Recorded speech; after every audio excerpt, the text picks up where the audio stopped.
Olá, professora Cristina e colegas da disciplina Política e Financiamento da Educação, né? Nós estamos aqui hoje para socializar com os colegas o resultado da nossa pesquisa sobre a meta 3 do Plano Nacional de Educação, implementado em 2014 e em vigência até 2024. Mas antes de dar sequência, nós gostaríamos de deixar registrado aqui a nossa alegria em ter participado dessa disciplina, em ter dividido as manhãs de sextas-feiras com a professora e os colegas, e registrar também a nossa satisfação com essa interação e que nós aprendemos muito com isso, né? Então, com a vontade de ir e o desejo de ficar, que nós estamos aqui, eu, Maicon e a Gláucia, né, para estar apresentando o resultado da nossa pesquisa.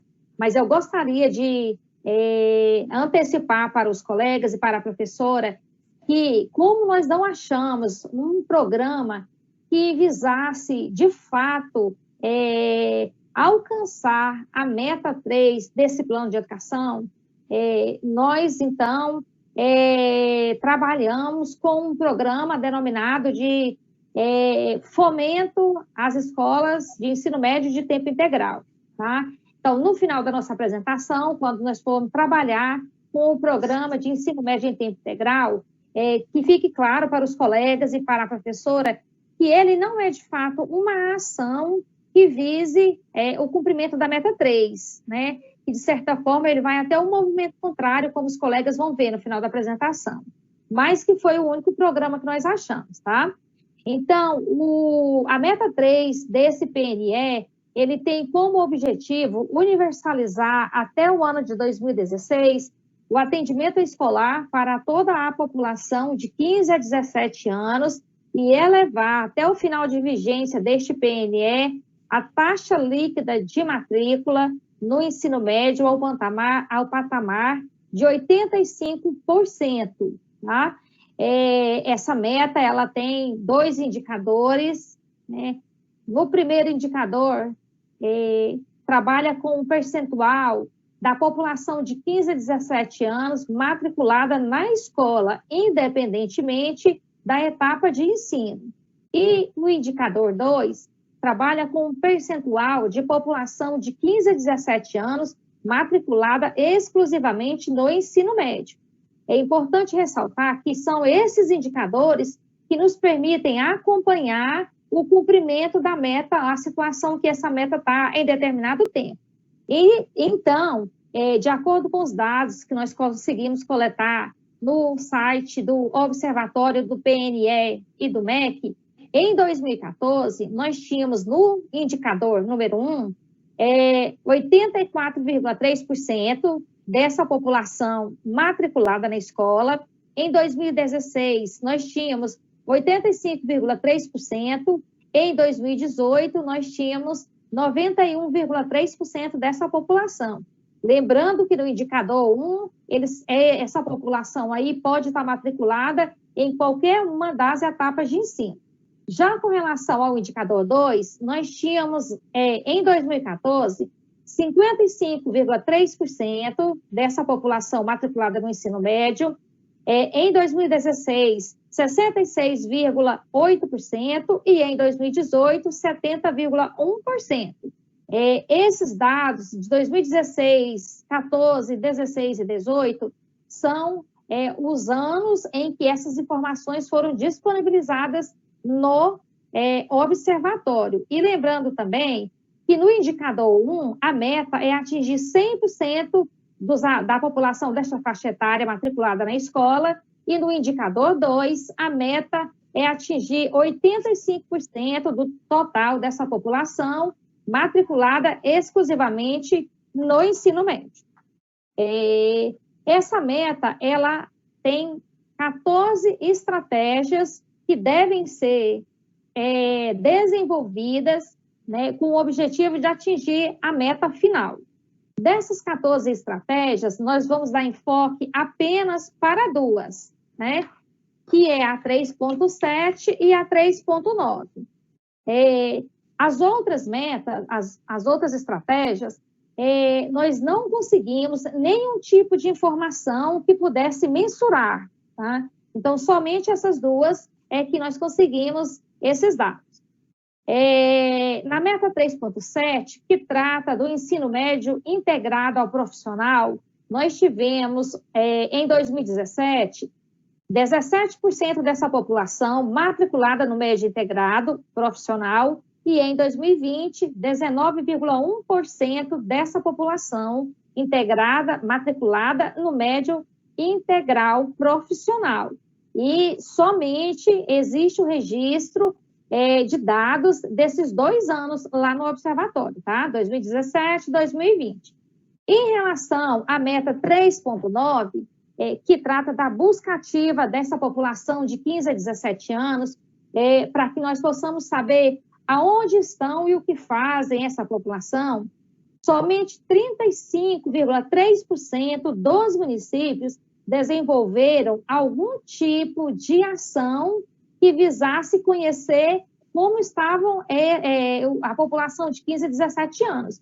Mas também não há registro, nem no site do MEC, nem no observatório, de quais foram essas ações que esses municípios desenvolveram. O que consta é a síntese da seguinte problemática. Entre 15 e 17 anos, que trabalham e estudam, em 2017, nós tivemos 6,5% dessa população. Em 2018, 6,5% também dessa população. Em 2019, 5,6% dessa população. E em 2020, 4,6% dessa população, entre 15 e 17 anos, trabalhavam e estudavam. Já no movimento inverso, em relação aos que nem trabalhavam, nem estudavam, nós tivemos, em 2017, 17%, em 2018, 16,5%, em 2019, 16,1%, e em 2020, 16,6% dessa população nem trabalhava e nem estudava. Na sequência, eu passo a palavra para o colega Maico, que vai fazer uma análise dos dados coletados em relação ao ensino médio nos anos de 2014 a 2019. Dando seguimento à apresentação da colega, então nós vamos fazer um breve panorama sobre o desempenho do ensino médio ao longo desses anos, né, desde a implantação do PNE em 2014 até o ano de 2019, que são dados mais recentes do PNAD, que nos permitem perceber como anda atualmente o ensino médio no cenário educacional brasileiro. Então, por ocasião do ano de implantação do PNE, nós tínhamos a informação de que, no Brasil, havia um total de 10.613.209 jovens matriculados nessa faixa etária obrigatória, ou seja, de 15 a 17 anos. Desses jovens, 1,6% eram analfabetos, 17% estavam matriculados no ensino fundamental, 55% no ensino médio, 1,6% na EJA, Educação de Jovens e Adultos, e 16,1% de jovens entre 15 e 17 anos não possuíam vínculo com nenhuma instituição escolar. Pulando para o ano de 2017, nós podemos ver alguns dados que revelam também a dificuldade no sentido de implementar ações para o cumprimento dessa meta posta pelo PNE. A taxa de escolarização de pessoas, entre 15 e 17 anos no ano de 2017 foi de 87,2% e não variou muito com relação ao ano de 2016. Adicionalmente, não se alcançou, então, a meta definida pelo PNE, a meta 3, relativa ao ensino médio até o término de 2016, como o plano previa. Apenas 68,4% estavam na idade séria adequada, porcentagem essa, então, que não apresentou muita diferença com relação ao ano anterior, o ano de 2016, que era de 68%. E quando observamos as regiões do Brasil, nós percebemos, então, claramente a dificuldade de algumas regiões em específico no sentido de atingir essa meta posta pelo PNE. Com relação ao ano de 2018, os dados do ensino médio fornecidos pelo INEP nos apontam que essa etapa de educação básica ela vem sofrendo uma queda de matrículas.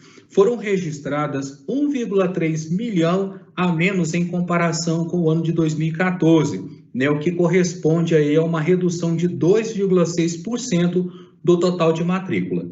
Nesse sentido, o ensino médio ele segue essa tendência de queda, que é decorrente em grande parte também pela redução da entrada no ensino fundamental. Entre 2014 e 2018, nós tivemos uma redução de matrículas de 7,1%. E interessante notar que, em relação ao ano de 2017, o número total de matrículas da educação profissional aumentou em 3,9%, o que nos mostra uma grande associação da busca dos jovens pela educação profissional como meio também de inserir mais rapidamente no mercado de trabalho.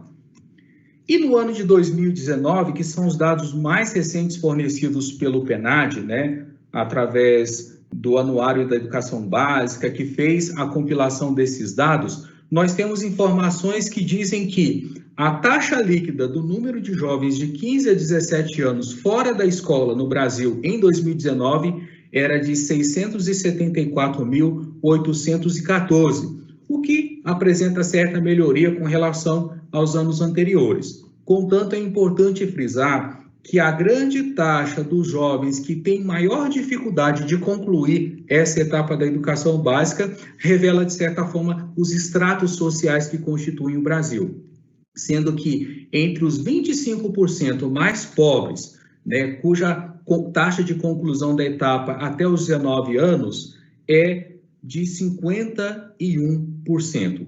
Para os mais ricos, a proporção ela já sobe para 88%, que inclusive está acima da meta prevista pelo PNE, o que significa dizer que a grande massa dos jovens que não conseguem concluir o ensino médio dentro dessa faixa considerada própria é justamente a população mais empobrecida.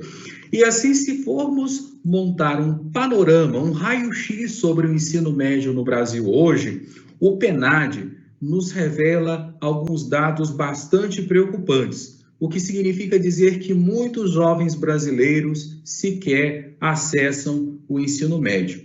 Nós temos o dado de que 1,3 milhão de jovens entre 15 e 17 anos estão fora do sistema educacional.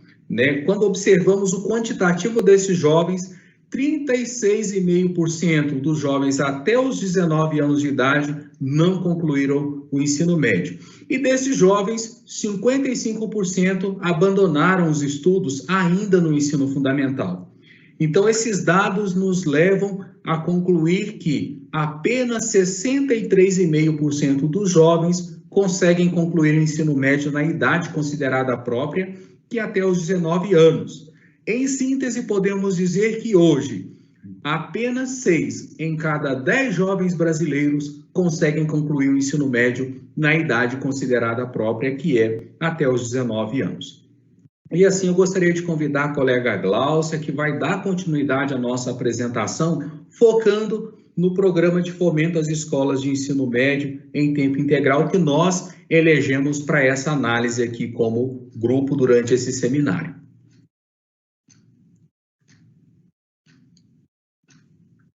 Boa tarde. Então, dando continuidade à nossa apresentação, o ensino médio é o segmento que possui maiores entraves pela falta de políticas públicas para essa modalidade. De acordo com a nossa pesquisa, o programa que foi identificado para o ensino médio foi o Programa de Fomento às Escolas de Ensino Médio, ou seja, é um incentivo às escolas de ensino médio esse programa. Esse programa possui uma particularidade, pois ele faz um movimento contrário, principalmente aqueles alunos que são matriculados nesse segmento que possuem uma baixa renda. Esses alunos, em geral, eles desistem dessa modalidade de ensino em função do trabalho. migrando para as escolas de ensino regular. Principalmente aqueles alunos que contribuem com a sua família na questão da renda. Então, assim, é muito complicado que eles permaneçam nessa modalidade de ensino, prejudicando a conclusão do ensino médio. A reprovação também na questão do ensino fundamental e a evasão, eles são marcos também que refletem nas matrículas para o ensino médio, dificultando ainda mais o ingresso dos jovens nessa modalidade. Então, criado pela portaria número 1145, de 10 de outubro de 2016, do Ministério da Educação e Cultura, e implantado em 2017, esse programa, né, de incentivo ao ensino médio. O perfil desse programa é suplementar com a adesão voluntária dos entes federados sobre a gestão da Secretaria de Educação Básica. Em relação à adesão voluntária, as escolas que oferecem o ensino médio, elas podem ou não aderir esse programa de fomento, não é uma obrigatoriedade. Então, assim, dependendo da necessidade de cada região, de cada escola, é implantado ou não esse programa. Os repasses financeiros são de 44% para as despesas de custeio e 56% para as despesas de capital. Por quê? Então, assim, diante dessa demanda, né, essas escolas que recebem esse tipo de incentivo com relação a custeio e capital, a gente viu que um quantitativo é até significativo, por quê? Porque essas escolas têm que se adequar, né, o espaço físico delas. Elas têm que construir, em suas dependências, outro tipo de atividades que não existia na escola de ensino regular. Então, assim, constrói maior quantidade de banheiros, laboratórios, salas de jogos, salas de cultura, para atender esse tipo de programa. Então, por isso, essa questão da diferenciação com relação ao custeio e capital. Então, vamos ver a questão das matrículas. Em 2015, o percentual, né, de matrículas em tempo integral nas escolas de ensino público aumentou de 5,4 pontos percentuais. Na questão do ensino fundamental, em 2015, essa porcentagem foi maior, sendo 16,7% do total de matrículas entre escola pública e privada. No ano de 2019, com relação ao ensino médio, a questão do quantitativo de matrículas também foi o maior índice em relação às escolas públicas e privadas, totalizando em 10,8%. Em 2019, né, como nós vimos, esse percentual chegou a 10,8% na questão de matrículas para o ensino médio. Agora nós vamos dar continuidade, passando a análise dos gráficos para o nosso colega Marco. Muito bem, então dando continuidade à apresentação da colega, né, que nos mostra que desde a implantação do programa de fomento às escolas de tempo integral, nós tivemos um relativo aumento do número de matrículas, né, especialmente no ensino médio, mas como já dito e afirmado anteriormente pela Neuza, né, o programa, por atender a um grupo relativamente pequeno, pouco contribui para o atingimento da meta posta pelo PNE. E com relação aos repasses de recursos para a manutenção deste programa, nós vamos delinear aqui um pouco alguns gráficos que nos ajudam a perceber, né, o quantitativo de repasses, tanto para gastos de custeio quanto para gastos de capital, né, de modo que o projeto se desenvolva, que o programa se desenvolva aí nas escolas que optam por aderir ao programa. Então, tanto relativo a gastos para infraestrutura, quanto para outras necessidades dessas escolas. Entre 2017 e o ano de 2020, nós temos aí os níveis, os valores que foram repassados, né, para os entes federados para o desenvolvimento do projeto. Então, entre os anos de 2017 e 2019, nós temos um relativo equilíbrio entre o nível de repasse, e com relação ao ano de 2020, nós tivemos uma queda bastante brusca, né? Em 2017, o repasse total foi no valor de 580,7 milhões de reais. Em 2018, o repasse foi de 473 bilhões de reais. Em 2019, foi no valor de 546,6 milhões, e no ano de 2020, com uma queda para 156,3 milhões de reais. No específico de repasses para gastos de capital, né, contemplando o conjunto dos entes federados do Brasil, todos os estados, nós podemos observar através desse gráfico que, com relação aos repasses de capital, uma grande diferença entre os estados brasileiros, sendo que o estado do Acre foi o estado do Brasil que menos recebeu recurso para o desenvolvimento desse programa, e o estado do Ceará foi o que mais recebeu. O estado do Acre, 2,3 milhões de reais, e o estado do Ceará, 71,8 milhões de reais para gastos de capital.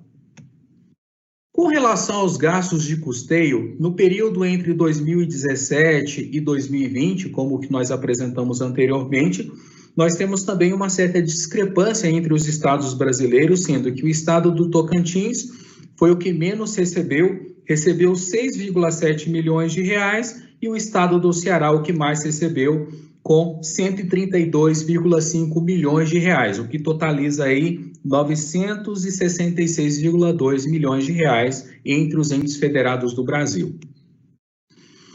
Com relação ao repasse total por estado, nós temos aí que entre o período de 2017 e 2020, o Distrito Federal foi o que menos recebeu e o estado do Ceará foi o que mais recebeu, justamente por implementar, né, o programa de educação em tempo integral específico para o ensino médio no seu estado. O que nos diz que, do quantitativo de estados do Brasil, nós tivemos aí entre o ano de 2017 e 2020 o montante de R$1.756 mil, né, justamente para a implementação desse programa de fomento às escolas de ensino médio em tempo integral.